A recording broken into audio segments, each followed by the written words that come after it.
Muchas gracias. Bueno, primero gracias por sumarse a esta convocatoria que tiene que ver con nuestros intereses y discusiones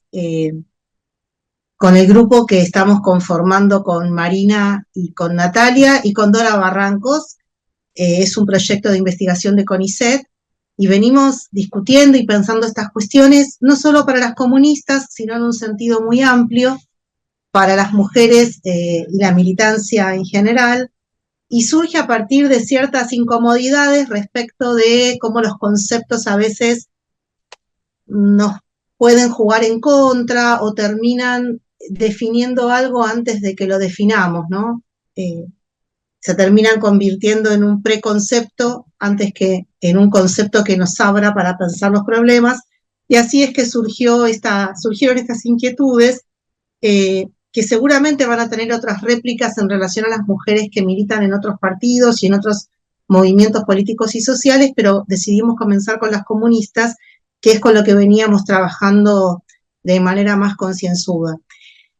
Mi trabajo originalmente tiene que ver con estas preocupaciones sobre el universo de las mujeres en los distintos partidos políticos, en realidad más que nada porque esas mujeres, en particular me interesaba ver la cuestión de los derechos políticos a partir de la sanción de la ley 13.010 del año 1947, que otorgó los derechos políticos de las mujeres en Argentina en el nivel nacional. Ya los tenían en el nivel municipal en algunos lugares y en el nivel provincial en Argentina, y además también ya había existido la posibilidad de que algunas mujeres fueran electas, tanto en el nivel provincial como municipal, pero en el nivel nacional recién se dio en el año 47. Y moviéndome hacia atrás y hacia adelante con la misma preocupación temática, me encontré con algunas cuestiones. Y el feminismo, entonces, originalmente no había sido estrictamente mi preocupación, como no lo había sido tampoco la definición como feministas, más bien estaba concentrada en el sufragismo, que puede coincidir con el feminismo, pero no necesariamente. Entonces, cuando empecé a trabajar, encontraba que ya había una cierta literatura sobre el tema, que coincidía con que había algunas posiciones que estaban estrictamente vinculadas con el feminismo, como las socialistas y las librepensadoras, al menos en las investigaciones, ¿no? Y que había como cierto consenso también de que eran sufragistas, aunque en realidad no todas lo eran, incluidas las socialistas. Muchas socialistas hasta avanzados los años 20 no eran favorables al sufragio, al menos decían en las condiciones en las que las mujeres se encontraban. También había ya investigaciones que hablaban de las mujeres de la Unión Cívica Radical, que más allá de su nombre era un partido con cierta tendencia más reformista, pero que abiertamente se asumía feminista. Y aunque existen investigaciones, hay poca incorporación de estas investigaciones en un debate más amplio, a pesar de que a lo largo del tiempo muchas mujeres radicales siguieron asumiéndose como feministas. Y más recientemente, pero no es algo que forme parte de un gran debate todavía, en términos académicos, aparecen algunas posiciones que consideran que el peronismo, sobre todo en la figura de Eva Perón, también debe ser considerado como feminista, en particular porque consideró los derechos políticos de las mujeres. Ahora bien, en realidad estos no son debates profundos. Lo que más se ha debatido es si las anarquistas podían ser consideradas como feministas, y en este sentido algunas posiciones consideran que sí porque apoyaron la liberación de las mujeres, y otras consideran que no porque ellas no se asumieron como tales. Y acá está el punto que también nos permite pensar a las comunistas. ¿Cómo pensamos a las comunistas en este contexto? Bueno, cuando yo realicé mis investigaciones, la verdad es que no encontré nada como lo que encuentra Verónica, por ejemplo, nada, de manera, y mucho menos de manera tan expresa, donde las comunistas pudieran ser consideradas feministas, o donde ellas se consideraran feministas. Más bien, los énfasis estaban relacionados con otras preocupaciones, ¿no? Y sobre todo, había así un énfasis en dejar sentada su posición desde el propio comunismo. Y esto me parece interesante porque para el Partido Comunista de Argentina fue un cambio, por ejemplo, en relación a los derechos políticos.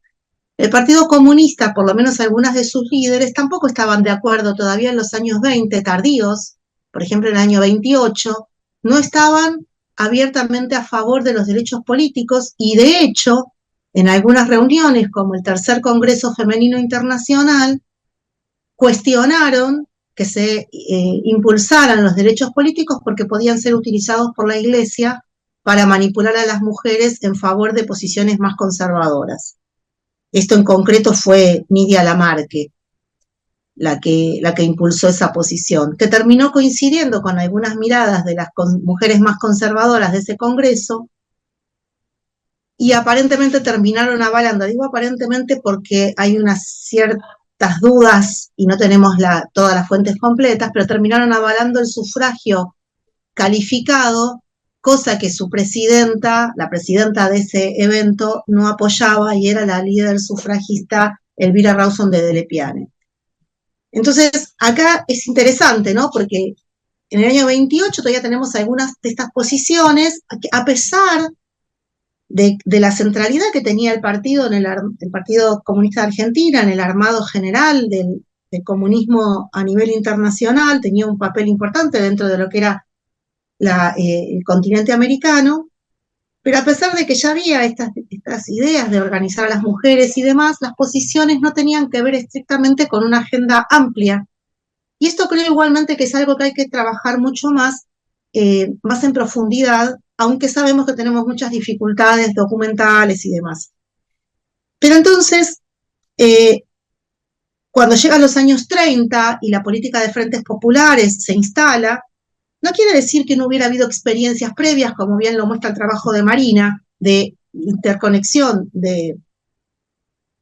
las comunistas con otras agrupaciones, por lo menos en Argentina, y ya un poco lo ha dicho también Verónica, sino que lo que sucede es que es un plan de intervención mucho más sistemático y organizado. Y en ese sentido, entonces, ya habíamos tenido un primer trabajo inicial que nos permitía ver el panorama en términos de América Latina. Y acá aparecen también el problema de las escalas, ¿no? Y de los problemas que se van dando cuando aparecen ciertas directivas que se supone deben ser a nivel internacional seguidas dentro del propio movimiento comunista, pero no, eso no sucede. Ya lo habíamos visto en Queridas Camaradas, justamente en esta compilación que mencionaba Natalia, que hicimos con Mercedes Justa para Iberoamérica. Tendríamos que hacer un segundo volumen, pero nos faltó energía para incorporar al resto de los países de Iberoamérica. Pero lo que podíamos observar allí es que efectivamente, digamos, la conexión con las feministas se había dado de manera estratégica, porque tenía que ver con la propia política de los frentes populares, de fomentar alianzas con los movimientos burgueses para extremar sus posiciones y llevarlas a la conquista de sus posiciones, para luego avanzar en una segunda etapa que llevaría al triunfo de la posición comunista. Pero lo que aquí me interesa señalar es que ese variopinto no significó ni que todos los comunismos nacionales siguieran esas directivas o pudieran seguirlas, incluso aunque las quisieran seguir. La correlación de fuerzas y la interconexión que había entre los distintos feminismos y los partidos era muy difícil de que sostuvieran esas alianzas. Un minuto porque voy a hacer algo, perdón. El contexto, que no ayuda. Entonces, de ninguna manera encontré que más allá de las posibilidades que se daban de alianzas y conexiones entre las mujeres comunistas y las feministas, conexiones que fueron muy proactivas, muy dinámicas, pudiéramos decir que las mujeres comunistas asumían esa posición. Y yo sé que la interconexión fue tan estrecha que a veces parecería ser que eso fue una mímesis, pero realmente yo no lo he encontrado, incluso en contextos muy activos, tales como cuando se dio en el año 36 la reunión panamericana que facilitó el contacto de las argentinas con Doris Stevens y la dirigente chilena Marta Vergara, pero honestamente no se dio una posición de las comunistas argentinas favorables a asumirse como feministas, ni siquiera en ese contexto. Y esto de alguna forma también nos obliga a repensar los alcances de algunos conceptos como el que impulsa nuestra colega Catherine Marino, que son muy interesantes para abrir ciertos problemas, pero hay que pensar cuáles son los matices y los límites que tiene el concepto de feminismo panamericanista del Frente Popular. Por lo menos mirado desde esta posición, al sur del sur, digamos, donde las comunistas argentinas tuvieron un papel muy dinamizador, pero no se asumieron como feministas. Y de hecho, hemos trabajado algunas cuestiones, pero que todas merecen más profundidad, porque encontramos que este debate pudo haber tenido algún lugar como debate en sí mismo, de pensar el feminismo de manera estratégica y también de manera teórica y política, como una posición que el comunismo pudiera llegar a asumir en los años 70, pero no prosperó. Y la realidad es que en Argentina esta posición se asume hacia fines del siglo XX, no se asume antes. Entonces, acá tenemos un primer elemento que tiene que ver con cómo pensar las identidades políticas o las identificaciones políticas de estas mujeres comunistas, ¿no? Y creo que una frase me sirve para cerrar este primer apartado y avanzar en el siguiente, que tiene que ver con una frase que dijo una mujer que participó en el año 49 como fiscal en las elecciones de ese año en Argentina, y ella dijo: ni por un instante olvidé que ejercía mi derecho en nombre de mi partido, el Partido Comunista. Estaba orgullosa de ser mujer, pero sobre todo de ser comunista. Entonces, bueno, acá me parece que esta frase es muy clara respecto de la antelación casi jerárquica que hay en términos de identificación con estas posiciones, y que en ningún lugar aparece la identificación de, por estar a favor de los derechos políticos de las mujeres, estar a favor del feminismo como tal. Y esto es algo que caracterizó estas posiciones. Ahora bien, el segundo punto que tenía que ver con el maternalismo, quiero hacer una diferencia. Una cosa es el maternalismo y otra cosa es la maternalización. En cierta forma, el maternalismo político toma la maternalización como una base, pero la disloca en el sentido de que se propone, a través de ese sentido ya construido de maternalización, repensar el alcance de los derechos, las inclusiones y las exclusiones, ¿no? Y acá me parece interesante, porque bueno, este maternalismo se propone extraer derechos de la maternidad. No es que las mujeres no tenían derechos en relación a la maternidad, porque no es que no se las reconocía como sujetos de derecho, no se las reconocía como en su individualidad y en su voluntad y en su autonomía, ¿no? Que son cosas distintas. Por ejemplo, en Argentina es muy temprano el derecho a la protección de las mujeres trabajadoras como madres, al menos en la letra de la ley. Después hay que ver los alcances, que fueron más limitados, pero como protegidas, estaban protegidas por la ley, digamos, en una posición donde no tenía que ver estrictamente el reconocimiento de su capacidad como derechos, como sujetos civiles y políticos, que tenía otras lógicas, ¿no? Entonces, en otras discusiones, como las que pensábamos en términos más amplios, las mujeres se han dado han dado la discusión respecto de sus derechos en otros términos que no son los maternalistas. De hecho, creo que el concepto de maternalismo a veces nos está cerrando a entender las distintas lógicas que operaron en las demandas de las mujeres en general, pero también en las demandas específicas y los argumentos que desplegaron los propios legisladores. Hace unos días estuvimos charlando esto en en un congreso en México también, todo virtual, ¿no? No hemos viajado a ningún lado, estamos acá en casa. Pero me refiero a que esto es algo que atraviesa también la problemática del periodo. Entonces, cuando yo voy a observar, hay trabajos que ya están empezando a plantear con claridad esta discusión respecto de los alcances del concepto de maternalismo. Bueno, para algunos derechos no fue un concepto tan utilizado como se pensó, y necesitamos revisarlo de manera sistemática. Y algunos trabajos también están planteando, por ejemplo, el trabajo de Gisela Manzoni plantea esta cuestión para Argentina en relación con las posiciones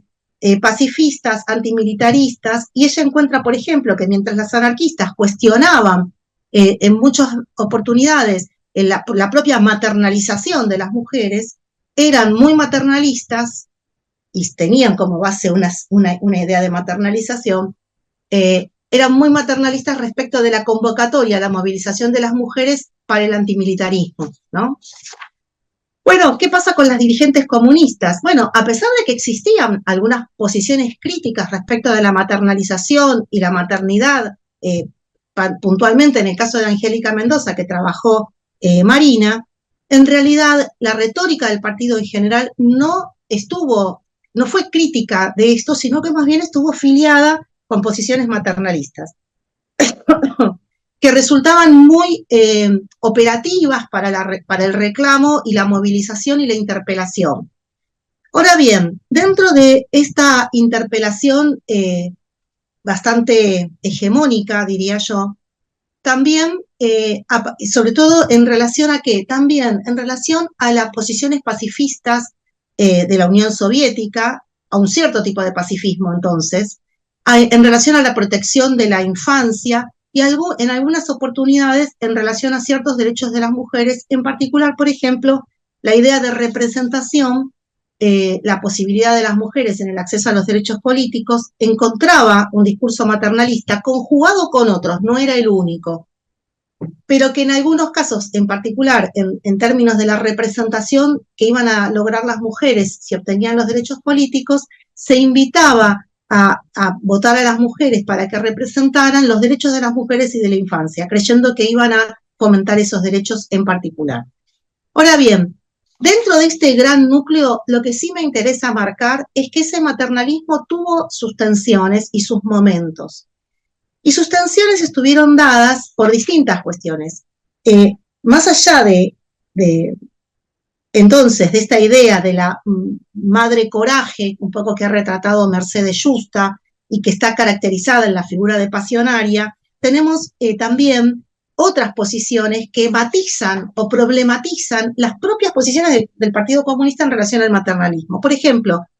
las loas de gloria y honor a las guerrilleras, francotiradoras, a las mujeres en la aviación, a las caídas en acción, etcétera, etcétera, nunca pueden tener el correlato de maternalismo que se aspiraba, por lo menos en los cánones hegemónicos de la época, de qué era una madre o qué expectativas había con respecto a una madre. También sucedía lo mismo en relación a otros aspectos, como el vinculado a posteriori con la propia Revolución Cubana, donde hay un momento muy singular, efímero, pero un momento singular, que tiene que ver con la venida en el 59 de una delegación cubana a participar del primer Congreso Latinoamericano de Mujeres, que se hace en Santiago de Chile, y donde allí las figuras de las mujeres con trajes de militares, pero en particular Vilma Espín y Aleida March embarazadas, hace que la prensa estalle con expresiones de guerrilleras esposas y embarazadas, espera un guerrillero, es decir, aparece una combinación que si bien era teóricamente posible, ahora en los hechos estaba sucediendo y desplazaba muchos sentidos. Como también los desplazaba la propia idea de las loas a la Unión Soviética, donde el Estado asumía responsabilidades que antes se consideraba que le cabían a las mujeres como las vinculadas al cuidado. ¿Por qué? Porque la creación de salas cunas y jardines de infantes permitía diferenciar la maternidad de la tarea de cuidado. Y esto generaba una tensión. No es que a las mujeres las desligaba de sus obligaciones, pero sí las aliviaba y en este sentido había una cierta competencia con las tareas que se consideraban naturales en ciertos contextos respecto de lo que debía ser la maternidad o debía ser el cuidado. Y acá me parece que esto también es interesante respecto de esos desplazamientos. Bueno, hay otras cuestiones para pensar, y una cosa muy concreta es que en el caso de Argentina, yo creo que el discurso maternalista no desaparece de todo en el partido, pero pierde fuerza, pierde cierta presencia, va menguando, se va desplazando, y ya en los años 60 no está tan presente como lo estaba en esa retórica muy recargada del periodo anterior, y en particular hay que pensar si ese quiebre no se da con la caída del estalinismo, y a su vez si no se da con también la revolución cubana, que instala otras urgencias que tienen que ver con una movilización más explícita con la cuestión de la revolución, ¿no? Entonces, para cerrar, hago un ejemplo respecto de cómo esa expectativa maternalista muy especular de que si las mujeres asumían en ámbitos legislativos iban a lograr,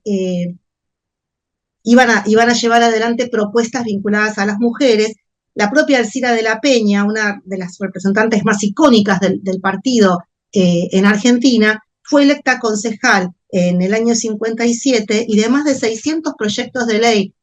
resolución y declaración que presentó en el Consejo Deliberante de la Ciudad de Buenos Aires, menos del 5% estuvieron vinculados a esos temas. Entonces me parece que esto también nos habla de esos deslizamientos y de ciertos usos estratégicos tal vez del concepto del maternalismo, o de ciertas tensiones en esa posición maternalista. Para cerrar, entonces, me parece que el debate que nos hemos dado en relación a pensar el concepto de feminismo y el de maternalismo excede a las comunistas y requiere repensar una discusión de manera más amplia, con distintas posiciones políticas, no solo las de las comunistas, en particular porque estos debates son dialógicos en el contexto que estudiamos.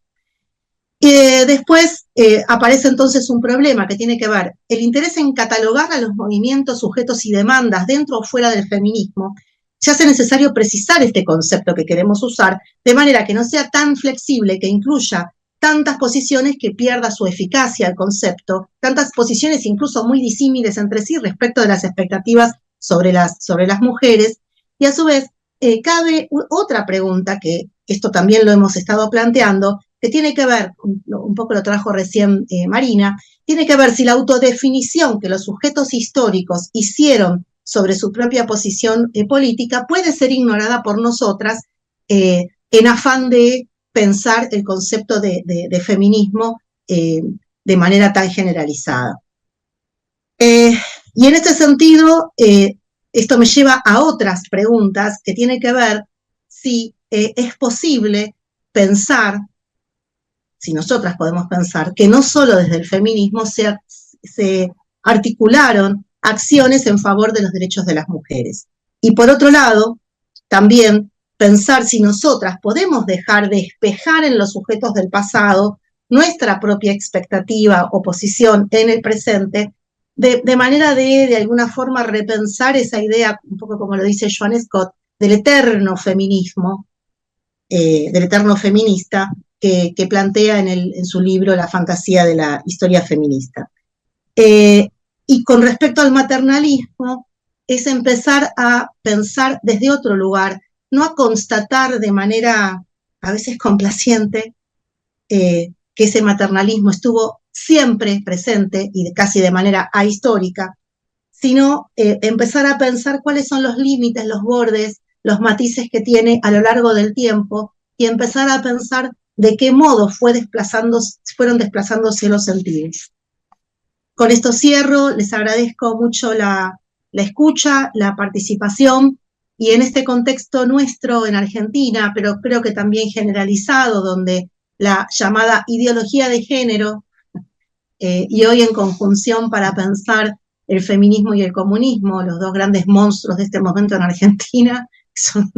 están como un poco inmortalizados ya en esa monstruosidad.